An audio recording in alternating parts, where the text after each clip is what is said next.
So all we have to do is just look at the row here. Okay? Sometimes we want to see whether there's ties occur.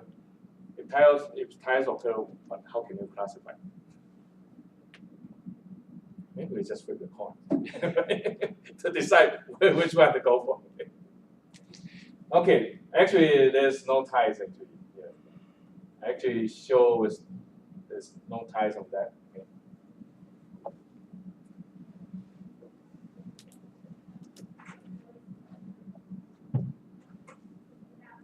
Well, I'm not going to tell you about what this function does, but anyway, unique. Let's talk about this. For any vector, or in this case, row vector, right? Take row vector, unique will produce vector unique values, right? And length of that unique vector, vector unique value less than 3 means that they are ties of curves. Actually, this is now particular. It's not really. We are not really interested in that way. We are more interested in assigning the individual. Okay. Well, actually, it just happened in this case. We don't have any ties at all. So all the distances are all different. Okay. Chances are they are more likely to be different, right? Anyway, and of course, then we can add the classified result by doing this. Okay.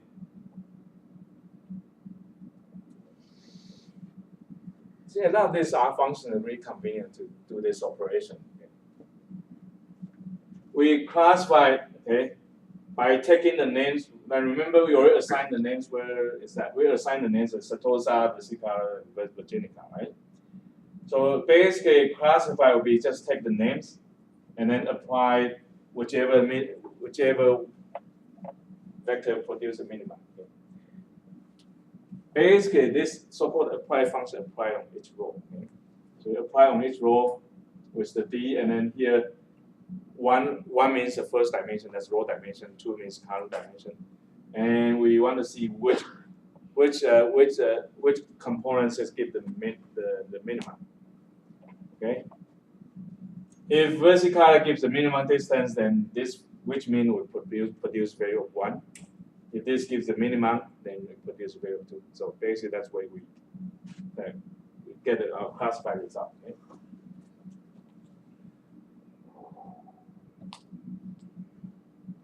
Then we can add the actual identities and then report the result. Okay.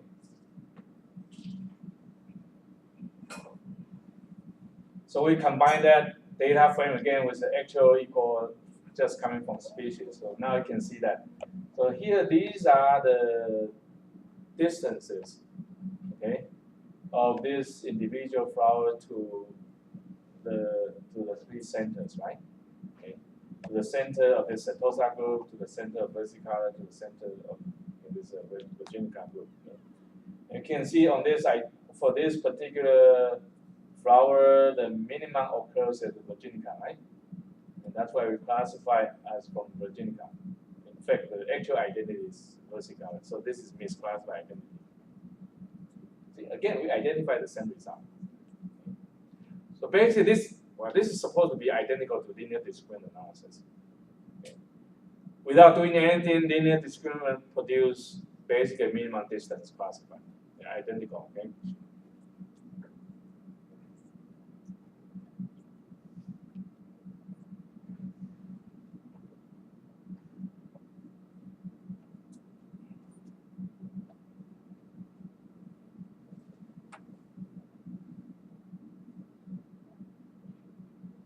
And well, this is how this package this KLAR organized this regularized. This is the implementation of this regularized discriminant analysis. Okay. They have 2 parameters. One is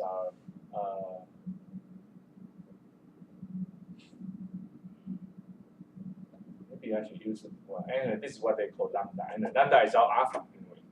Okay, and lambda is our alpha. Okay. So that's one parameter they implement. So sk lambda or sk alpha equal 1 minus alpha sk. That's this here. Okay. I shouldn't say 1 minus lambda is our alpha. Okay, it's just a different notation for that. Okay. So one minus lambda is the alpha, and then lambda is our 1 minus alpha. Okay. Anyway, and then there's additional parameter used by this. Okay, it's done by this. Okay, this is the implementation of that. We have mentioned about naive Bayes later. At the moment, we didn't talk about naive Bayes. Did I mention about that? Naive Bayes? Really? Not yet, right? That will be on the next class, not here. Anyway, we'll come back to this later, but at the moment we have this. The cross validation equal to is a default. It's used cross validation. So here basically all you have to do is just call this RDA and provide with a proper value. Okay. Okay, with gamma equals 0 and then lambda equals 0.2. Okay, for example, you have this result. Okay. It's regular discriminant analysis. Regular discriminant analysis. Okay. That's not much difference. Okay. Because here depends on how we compromise between these two, right? Well, actually, they produce the same result. Even originally, look at this discriminant, quadratic discriminant is also misclassified the same identity. So actually, there's not much difference. This is not a basic example to demonstrate this regularized discriminant analysis.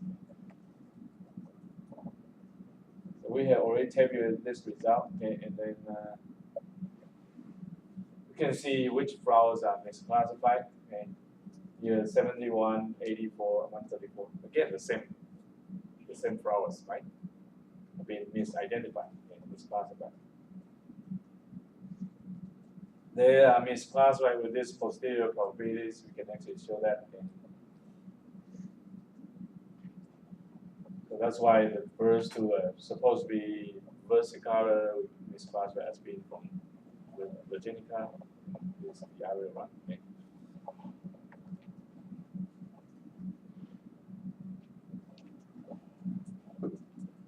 You can try another RDA as well. So here, let me just run this part. Okay. With a different setup, still try this one, still the same identities. We can actually just produce a sequence of our lambda value, or in a sense, one sequence of alpha values, and then produce a result.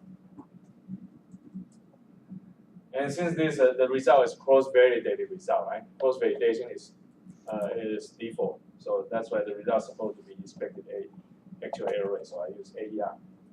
So let me run this part and then we plot the result. Okay. Let me explain a little bit about this. Okay. So here we produce a sequence of lambda values, okay, ranging from 0 to 1 with increment of 0.025. It's kind of very fine partition over the interval 0 to 1. Okay. And then for I in 1 to size, so here we have this. Okay. We first create a placeholders for the expected actual error rate. Okay. And it's a numeric vector of size nn. Okay. Just basically depends on that. And then here we do it just a follow directly. Okay. So for each of these lambda values, so loop through the index of lambdas, right? And then we do this RDA, and then we just provide lambda with that value. Okay. And here this A, and let's see the result. Look at the plotted result. Are you surprised with this? With lambda equals 0, what's lambda? Remember lambda, the lambda is 1 minus alpha. Okay. So lambda equals 0 means alpha equals 1. So actually, you better yet just do it with the with quadratic discriminant analysis, right? Isn't it? Okay. Look at the compromise.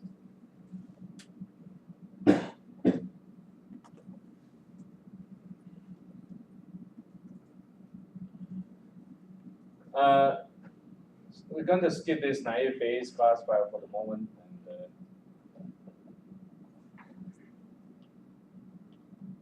that will be in our class notes. 7, okay, class note 7. Okay. So I'll talk about that later. Let me skip that.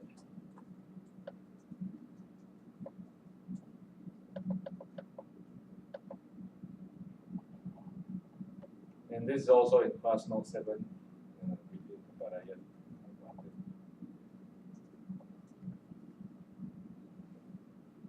And one, I hope this could be helpful. Well, maybe not really, because in this adult data sets, adult measurements are categorical, right? So maybe not much. Okay. But rotated plots could be useful. Okay. It requires RGL packages. Okay. This is very stable package now. Okay. This is a GL stands for graphics library. So actually, I think they are written in C, C++. That is okay. About this graphics package. Okay. And RGL, this is our implementation of this graphics library. Okay. So here, require this RGL, and then we plot with 3D. Here, you're going to see this windows pop up. Okay, this is plot 3D, and you can use the left mouse. The hold down the left mouse button and rotate. Okay, and if you want to zoom in, zoom out, use hold out the right mouse and zoom in and zoom out. So anyway, so basically just give you some idea of that. Because with the default display, it's really hard to see it because it didn't show the depth of this point. Okay. It's really hard to see. At least you can see that. Okay. I probably should use the same color as I used before. But anyway, you can actually see that this group is Setosa, right? See that? Okay. With these 3 views on these 3 measurement: pedal length, sepal width, and what's the other one? Okay. Okay, sepal length, sepal width, and pedal length. The first 3 columns. Okay. Okay. Of course, you can see on the pedal length, it's kind of good, provides good separation. It's really hard to tell just by looking at this. Okay. You can have other views of this by looking at the columns 2 to 4 instead of we'll look at the both pedal measurements. Come with that with one of sepal. So here, you can see that result, right? Okay. Anyway, I think it's part. A lot of this I will just I leave to you because in this package there is a snapshot 3D, so you can take a snapshot of the graphics at particular angles after you do rotation, like that. Okay.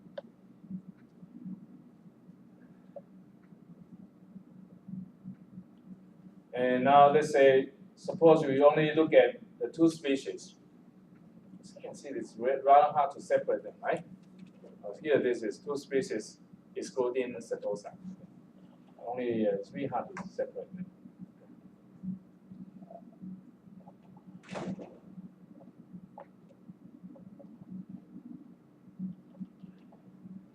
Well, here, point is actually probably it's best like you can do something. They can rotate by itself and have some view on this result. Okay. Here I provide with like a 2 method of doing that. Okay. And with a resizing window, and then you run this commands all at once. You can see that. Okay. I also use a type equal S that will plot sphere rather than just a point. So you have the sense of the depth about this result. Hopefully this is going to be helpful to you. And maybe you know how to take a snapshot of these views and you can basically produce the best angles that you have. Either let it rotate by itself or you rotate it yourself, right? To see what is best angle. You can still rotate this graphics at any directions you want and look at it. Okay? This RGO will just use a different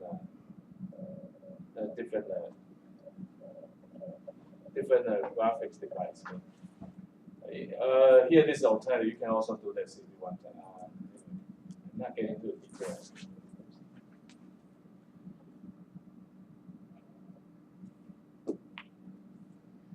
Just that it oscillates by itself anyway, by default. Okay. I'm not sure which.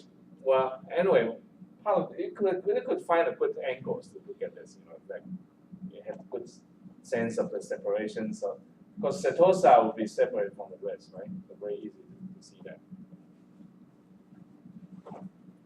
Anyway, let you play with this. And maybe you want to look at three-dimensional plots rather like this one, right? Actually, this is not the only graphics tool or the dynamic graphics tool you can come up with in R. And there's a nice package called RGGobi. This is for dynamic graphics. Okay. I guess we don't have time to go through that. So I guess I'm going to stop at this point. We will just leave this. Although I did put it there. Okay. This class note 7. We'll talk about this next time. We start with this naive Bayes classifier. Again, naive Bayes is also a Bayes rules classifier, as with some spatial condition, additional condition imposed on it. And we have not finished that class note like 7.r, right? So we're going to cover that and also node 08.r as well. So talk about that next time.